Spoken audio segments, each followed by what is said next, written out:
Hi, it's time for good energy, and I'm Dr. Julie, and welcome to Bodyful Day 131, Attention in the Senses. Today we're going to talk about touch, specifically when your sock seams distract you. All right, let's start with the basics. Take a deep breath in and release. Deep breath in, expand, expand, expand, and tuck. And release. And think about anything distracting you today.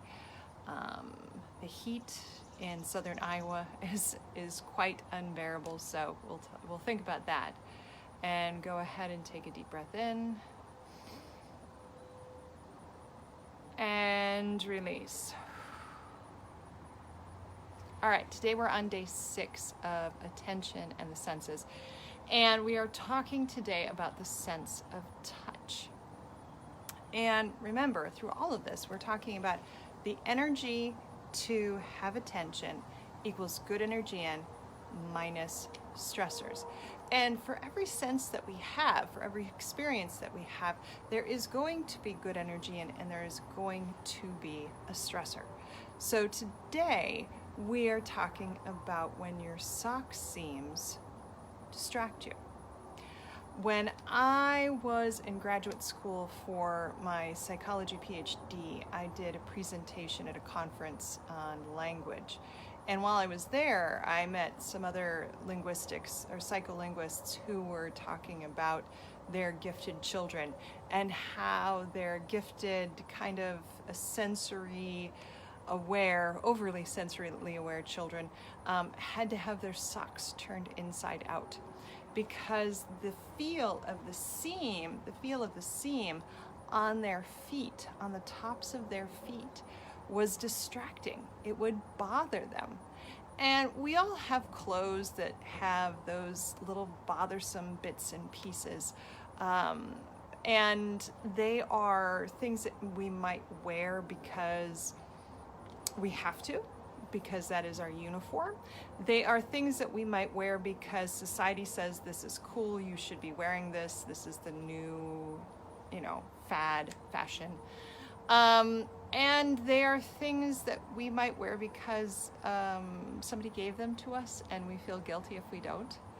So think about your clothing, because your clothing, if there is something about your clothing that is consistently bothersome, it is probably not good for your overall attention. We can almost even Maria Kondo this. We can say, if it does not bring you joy, get rid of it.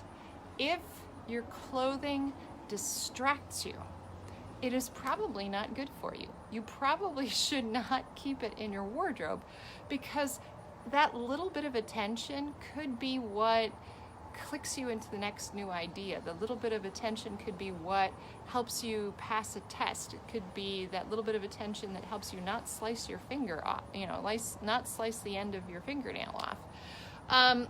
So think about things that touch, that you wear, that are distracting, that shouldn't be there. And if that is the seam of your socks, so be it.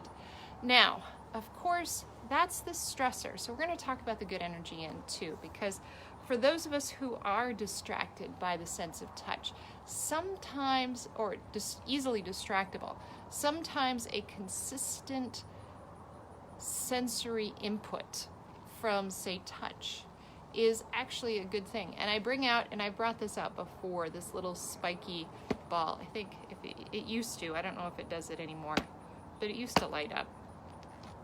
Now, I think we killed the battery. But it used to light up and sparkle in different colors. But that's not the reason why I use it. The reason why I use it is because it has little spikes on it. And when you are overly out of your head, or you're overly in your head, sometimes that sensory experience, that little spiky sensory experience, is exactly what you need to bring you back into yourself again. So look around the house. You can do golf balls. You can do, there were balls, but they were kind of hairy, rubbery plastic balls that you could toss around. Couches, you know, on your skin actually are pretty calming because they're fluffy and they feel kind of fun. Anything that brings you back into your body. Now, obviously, if you're going to be like me and sit and play with it, your attention is not going to be focused. But you could put it on the ground and you could roll your foot on it, and maybe just like the kinesthetic sense, being able to fidget a little bit keeps you a little bit more focused than normal. All right, so this is sense of touch. Join me tomorrow when we look at the vestibular sense and attention. All right, let's finish this off. Take a deep breath in and release. All right, have a great day. I'll see you tomorrow.